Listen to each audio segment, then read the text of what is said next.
السلام عليكم ورحمة الله وبركاته. اللهم صل وسلم وبارك على الحبيب المصطفى سيدنا محمد صلى الله عليه وسلم.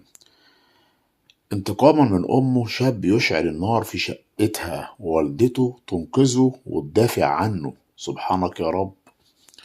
تباشر النيابة العامة بجنوب الجيزة تحقيقات في حادث إشعال شاب النيران بشقة والدته بمنطقة الجيزة، انتقاما منها لرفضها إعطاؤه أموالا.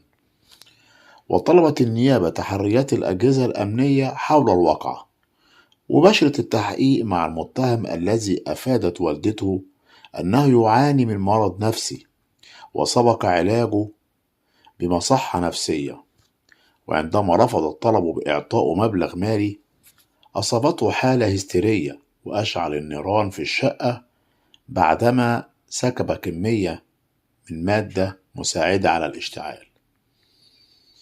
وفور اندلاع النيران هرعت به خارج الشقة حتى لا يصاب أي منهما بأذى، وأبلغ الجيران النجدة. يعني ولع في شقة أمه، وأمه دفعت عنه وقالت عليه إنه هو عنده كان بيعاني من مرض نفسي وهو تعبان نفسيا، ولما طلب مني فلوس ما اديتلوش، أشعل النيران في الشقة وكمان خدته وخرجت بره الشقة علشان خاطر خايفة عليه من النار. سبحانك يا رب.